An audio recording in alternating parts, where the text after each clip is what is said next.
Hi, everybody. My name is Jason. I'm Caden. I'm Jaden. I'm Eli. And we are the Yahuwah and the Torah channel, and we thank you guys very, very much for hanging out with us. And we are on a preparation day. And what does that mean, Kate? That means that today you are going to prepare for Shabbat. You're going to get everything dealt with today. You're cooking, you're cleaning, you're working. Anything that you need to get done so that you can have a restful day tomorrow, so you can get your mind correctly in line with Yah, that you can be, He can be on your mind and not the rest of the worldly things that you have to deal with on your day-to-day basis. Yep. And so we are heading into that day, and we are trying to get this day rolling. Tomorrow is a Shabbat. Eli, what does that mean? It means that tomorrow we do absolutely nothing tomorrow. We rest and we spend our day with Yah. Wow, your voice is cracking. Are you all right?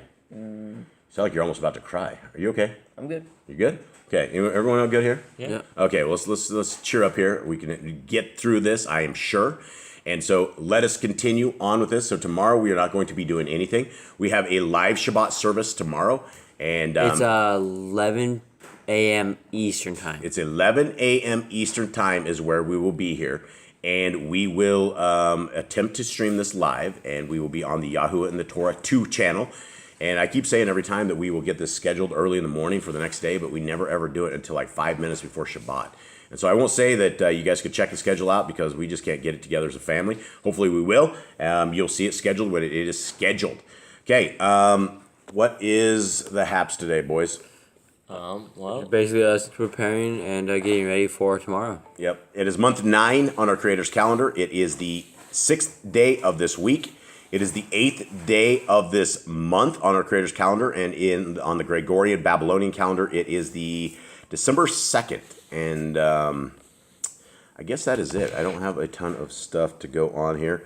no comments, no anything. I had some comments from Brother Glenn, but the problem with our comments are they're spread out over across like 5 channels now. I can't find anything anymore because of the way the Hallelujah Scriptures grifters got us, and we're basically on the run from the Hallelujah Scriptures.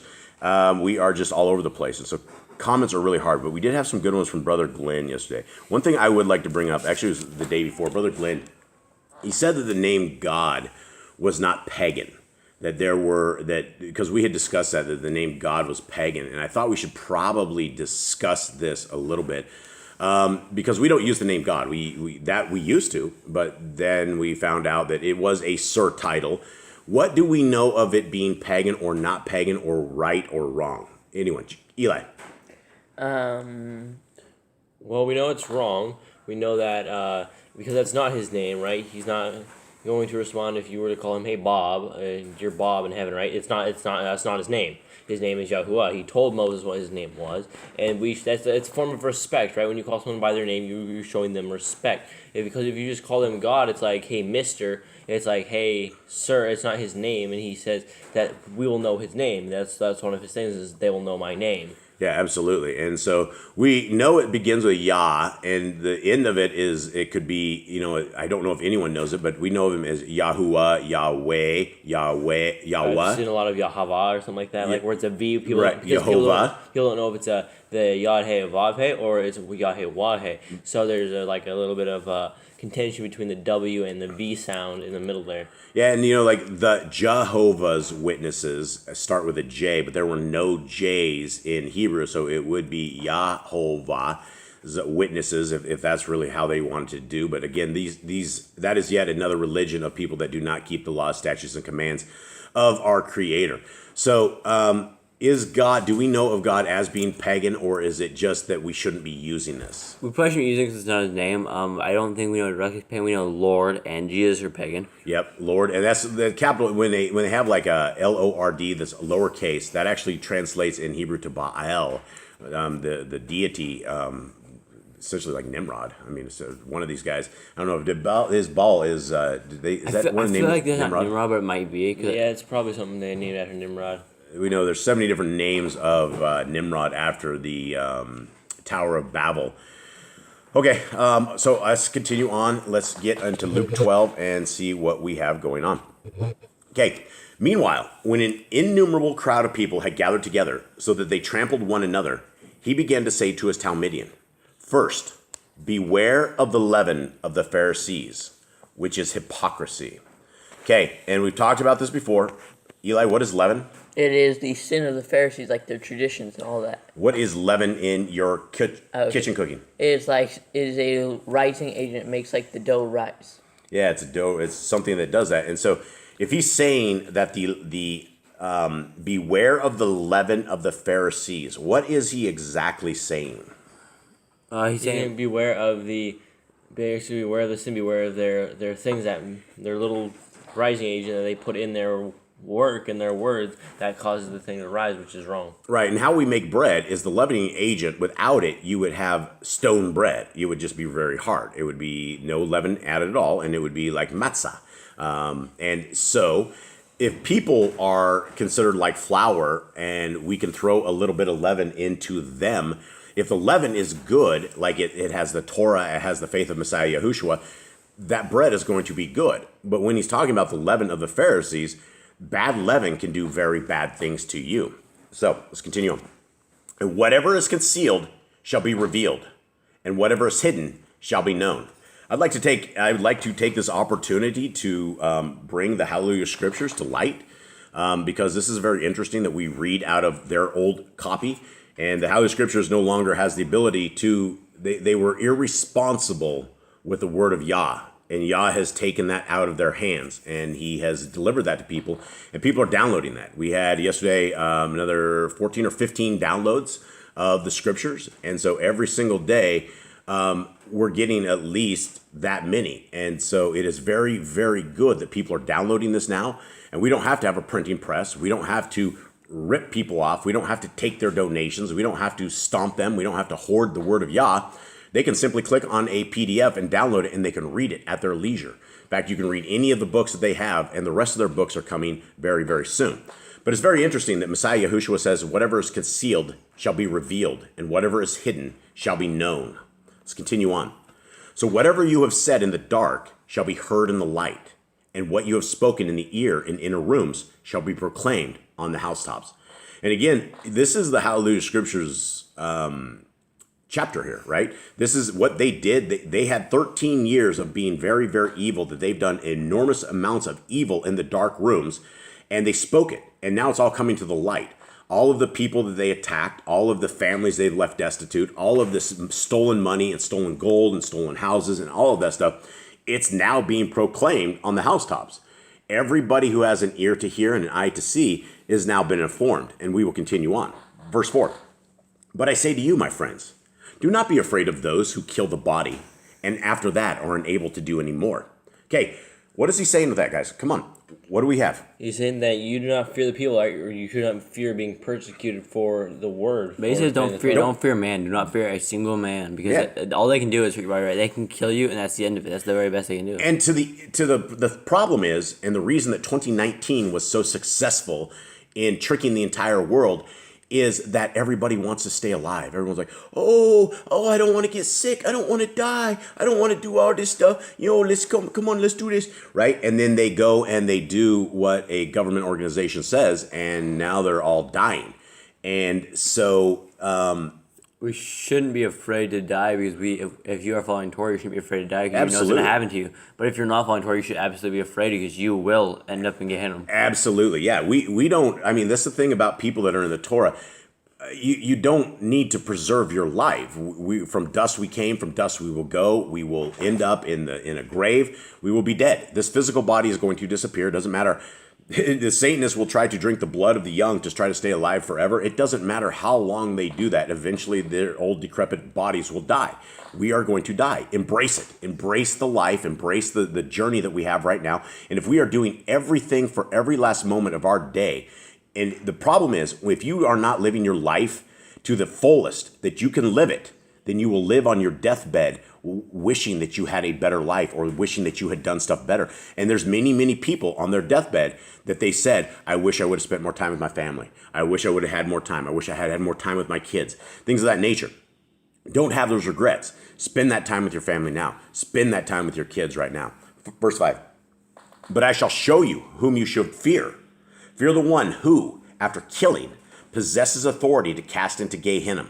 Yes, I say to you, fear him. Who is him? That's Yahuwah. Yeah. Yahuwah has the power to say, depart from me. Yep. Are not 5 sparrows sold for 2 copper coins? And not one of them is forgotten before Elohim. And before we go on that, it is Yahuwah that says, depart from me, but you quoted Messiah Yahushua when he says, depart from me. Yeah, it's just a saying, like he will say, leave. Yahuwah will say, leave my presence. If his dad, father, Yah, doesn't want you in the kingdom, you're not going to make it to the kingdom. And so it's the power of both of them. Our judge and jury is in the hands of our Messiah and our Elohim Most High. Okay, are not 5 sparrows sold for 2 copper coins, and not one of them is forgotten before Elohim? But even the hairs of your head have all been numbered. Do not fear. You are worth more than many sparrows. Eli, how many hairs do you have on your head? Unknown. Unknown? Jade, you got any ideas? We can't count. How many hairs do you have on your face? 4. Is there a lot? 4. You have 4? You got more than 4? Eli, how many hairs do you have on your face? Do you count peach fuzz? No. We'll have to if you wanna sound manly here. Maybe about 100. Okay, there you go. All right. So you guys don't even know how many hairs you have on your head, but your Creator does. Okay. 8. And I say to you, everyone who confesses me before men, the bin of Adam, shall also confess him before the messengers of Elohim. But he that has denied me before men shall be denied before the messengers of Elohim. Here's something we have not heard before, right? We've heard that he will be denied before his Creator, or for our Creator, but now he's going to be denied. He's denying us in front of the messengers. Why is that a big deal? What does that matter if the messengers are, I mean, what's going on here, folks? Basically, we have the messengers who are going to be watching all this, because the Ben of Adam is basically going to pronounce the entire kingdom of heaven that this was my follower, this was my person. Yeah. He was my child, basically, and he followed me correctly. Yeah, and can you imagine that, having a host of angels, and It's like Yahushua introducing you to like a party of people. All right, everyone, here's my friend. Here's my brother. This is my brother. How do I know you're my brother? Because you keep the laws of Yahushua and Yah. So you're keeping both of them. 10. And everyone who shall speak a word against the bin of Adam, it shall be forgiven him. But to him who has blasphemed against the Ruach HaKodesh, it shall not be forgiven.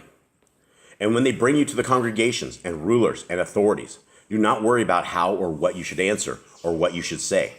For the Ruach HaKodesh shall teach you in that very hour what you should say. Okay, so the Ruach HaKodesh is going to teach us what to say when we're in tribulation. Does this count just in the hour of tribulation, or does this count for everything? I think this would count for everything, because there's different forms of tribulations. It doesn't have to be the tribulation we're all waiting for. We can have tribulations on a daily basis. Yeah, if you're drugged before the people, seek the Creator and let the Ruach speak through you. Okay, and someone from the crowd said to him, Teacher, speak to my brother to divide the inheritance with me. But he said to him, Man, who made me a judge or divider over you? And he said to them, Mind and beware of greed, because one's life does not consist in the excess of his possessions. Okay? What's it say here, guys? He says, what basically the wealth you have, none of that matters. Your life is not valued based on how much your net worth is. Yeah, you don't have a Shaimayim credit card and all this stuff you have here. It does not apply to that credit card. You are dead. You will become dust. Your skeleton will become feeble looking. Your hair will you're just dead. There's nothing to you. And you will not take anything with you, right? But it reminds me of, the joke I had as a kid. It's like, as an only child, now I lay me down to sleep, help my soul to keep, and help my toys to break so none of the other kids can play with them if I die. Something like that is how we used to say that. But we cannot take our goodness and our stuff with us, right? There's nothing we can take. It does not matter if we have 1 cent or if we have millions of dollars. When we die, none of that matters. 16. He then spoke to a parable to them, saying, The land of a certain rich man yielded well. And he was reasoning within himself, saying, What shall I do? Because I have no room to store my crops. And he said, I am going to do this. Pull down my storehouses and build greater, and store all my crops and my goods there. Then say to myself, Life, you have many goods laid up for many years. Take your ease, eat, drink, and rejoice. But Elohim said to him, You mindless one, this night your life shall be demanded from you, and you shall owe what you have prepared. Okay, why is this guy wanting to tear down all his storehouses? Because he has just so much that he can't fit it all. He wants to basically rip it down and rebuild bigger. So, is this saying don't expand, or what is this saying? Why is this story important?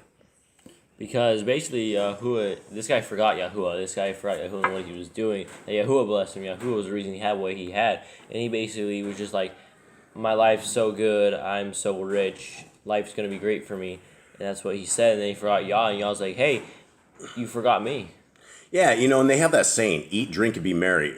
For tomorrow we war, or for tomorrow we something. But, this guy was wanting to basically take all he had, crush it down, and then eat, drink, and rejoice. Basically, he didn't want to praise Yah. He didn't want to. There's nothing in there about keeping, sticking with Yah. 20. Actually, 21. 21. So is he who is storing up treasure for himself and is not rich toward Elohim? And he said to his Talmudian, for this reason I say to you, do not worry about your life, what you shall eat, nor about your body, what you shall put on. The life is more than the food, and the body is more than clothing. Look at the ravens, for they neither sow nor reap, which have neither storehouse nor granary, and Elohim feeds them. How much more valuable are you than the birds? Eli? We're more valuable than the birds. He will provide us if anything that we really need. Yeah, if he takes care of his birds, he's going to take care of you. 25. And which of you by worrying is able to add one pekos to his life's span?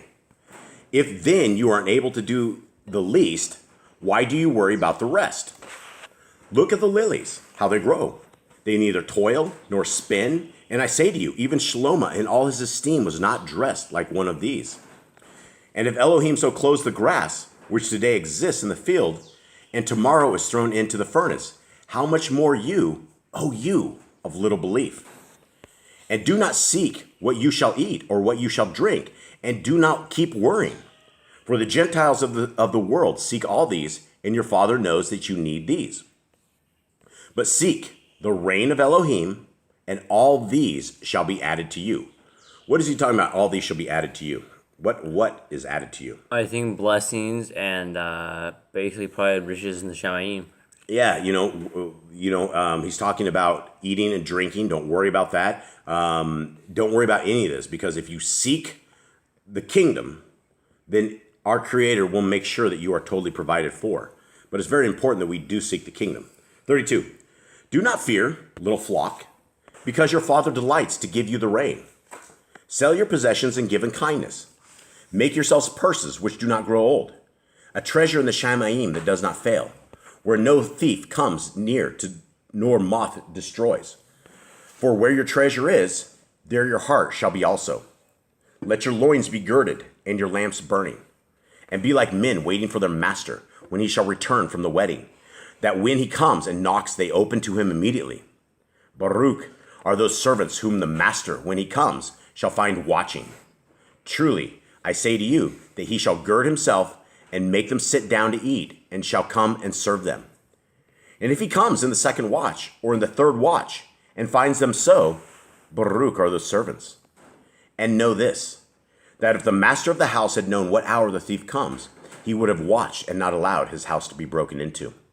And you, then, be ready, for the Ben of Adam is coming at an hour you do not expect. All right, what are we saying here? Are we to expect a rapture? Are we to expect what are we waiting for here? What should we be waiting for on this? Basically, his return. I don't think we're going to be taken away per se. What are we supposed to be doing while we're waiting for this return? We're supposed to be watching. We're supposed to be staying diligent in the Word. Okay, and staying diligent in the Word means what, Eli? Keeping the Torah. Keeping the Torah, and it's about writing out your heart, your mind, your soul. You're not going to be expecting anyone if you're not reading the Torah, and then that's the thing is the Christians believe there's billions of Christians that believe there's a rapture, and this rapture is on its way, and this is they'll quote stuff like this, and they'll eat their pig stuff, and they're like, well, it doesn't matter because all food is made clean, and we're gonna get raptured, and it doesn't say like this. They see all this stuff happening, like the rapture's coming, we're all gonna go away very soon. Just keep waiting.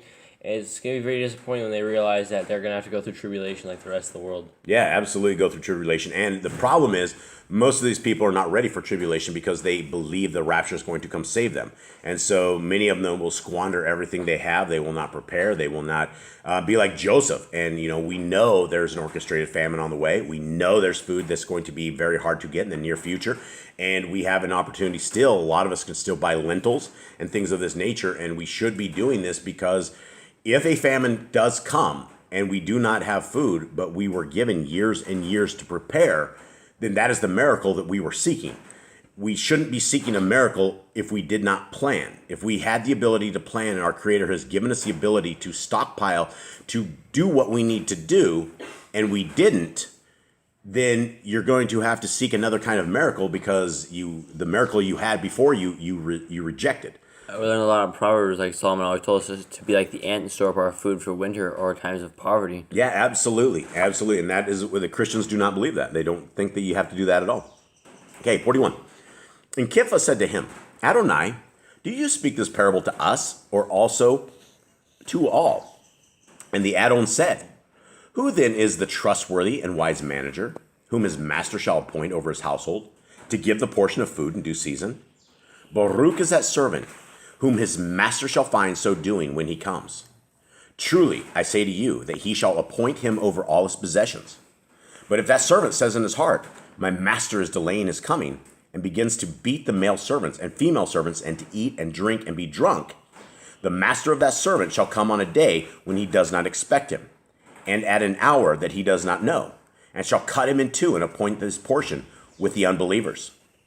And that servant, who knew his master's desire and did not prepare, nor did according to his desire, shall be beaten much.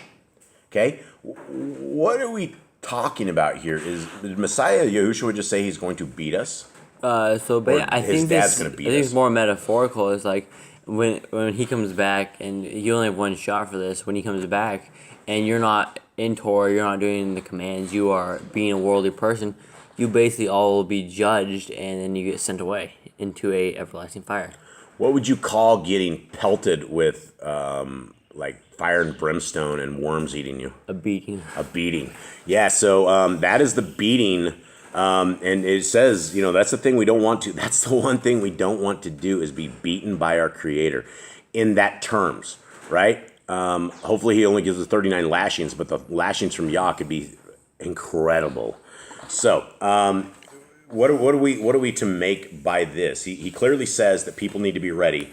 He clearly says that if you aren't ready, you're going to get flogged. You're going to get beaten, right? Right. If you weren't prepared for the master's return, then you're prepared to get beaten. Okay, 48. But he who did not know, yet did what deserved flogging, shall be beaten with few.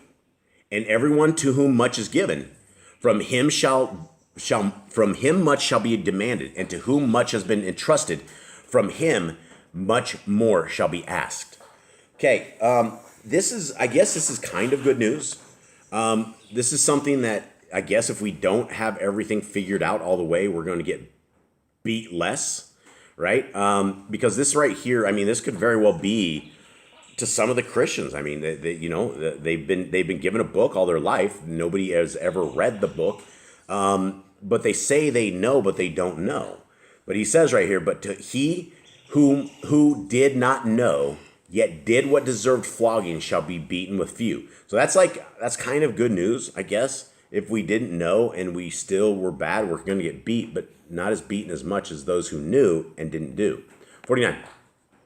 I came to send fire on the earth, and how I prefer it, it were already kindled. Okay, what does that verse mean? I came to send fire on the earth, and how I prefer it were already kindled. So basically he says he doesn't want to start the fire, but he has to start the fire. Yeah, the fire has to come, right? I wish it was already started and I could just add to it, but it's like I had to start this fire. Yeah, and he clarifies it in the next verse, 50. But I have an immersion to be immersed with, and how distressed I am until it is accomplished. Okay, so how many months here do we have before he is murdered? Do we know if there's any... Last chapter we were in, 2 chapters ago we were in Sukkot, right? I I believe so. But I don't know what time period is between this and there, because I mean, chapters could be years. It could be, but a rough guesstimate here. I think how many chapters are in Luke? There are 24. There's 24, Still a so little bit to go. yeah, so we're probably still a few months away from his murder. But this is something that our master said. He says he is distressed. He's distressed. And that's where his human side comes Yeah. from. That's where, like, yeah, this is why he's human, just like us. He has the powers from Yah. He has Yah's spirit, but he's human just like us. He gets worried. He gets worries about this thing, right? It's a scary thing to think you're going to be brutally killed. Handed over to your dad's creations is what it is. To the Gentiles. To the Gentiles, yeah. And why did the Gentiles rage? And even though they're like, well, those guys were Jews. No, they're not Jews. Jews Lawless. Yeah, they're lawless. You are a Gentile. Regardless if you are a so-called Jew, you are still a Gentile. You are not keeping the laws, statutes, and commands of our Creator. If you are not keeping the laws, statutes of our Creator only, then you're a Gentile. So every Jew sitting in Israel that wears your penguin suits and wears white tzitzits and has abortions over there, you're all Gentiles. That's what you are. Let's just be real about the whole thing. So, continue on. Do not think that I came to give peace on earth. I say to you, no, but rather division. For from now on, 5 in one house shall be divided, 3 against 2, and 2 against 3. Father shall be divided against son, and son against mother, mother against daughter, daughter against mother, mother-in-law against daughter-in-law, and daughter-in-law against her mother-in-law. Does that say son against mother or son against father? It says son against father. Did I say mother? Yeah. Right? Okay, let me, so Nicole would know. And son against father, mother against daughter, daughter against mother, mother-in-law against her daughter-in-law, and daughter-in-law against her mother-in-law. Okay, so I probably read that wrong. Anyone else catch up besides your mother? No. I was reading on the NIV, so it seemed right to mine. Okay. 54. And he also said to the crowds, when you say a cloud rising out of the west, immediately you say, a storm is coming. And so it is. And when you see the south wind blow, you say, there shall be hot weather. And it is. Hypocrites, you know how to discern the face of the Shemaim and of the earth. But how is it you do not discern this time? And why? Also, do you not judge for yourselves what is right? For as you go with your opponent to a ruler, try hard along the way to settle with him, lest he drag you to the judge, and the judge deliver you to the officer, and the officer throw you into prison. It sounds like a commandment. It is. 59. For I say to you, you shall certainly not leave there until you have paid even the last coin. So this needs to go, Luke 12:58 needs to go under a commandment of Messiah Yahushua, because he says if you go, this is something we need to do. And do we have a command like this before? We do have a command. I believe we did from Matthew. But we also have, what about in the Torah itself? I think we're supposed to like sell stuff with our neighbors like that. Yeah. Okay. Nicole, you have it? Yeah. Okay. All right. Well, gentlemen, that is it. Our family out there, thank you guys very, very much for spending this time with us and with Yah and for reading into this. And I guess we do have one commandment found in this. I got to update that. So thank you guys very, very much. Hope you guys have a wonderful day. We will see you tomorrow, 11 o'clock a.m. Eastern time for our Shabbat reading, where we have a shindig, and you guys will have it. And we love to have you guys there. All right. Shalom.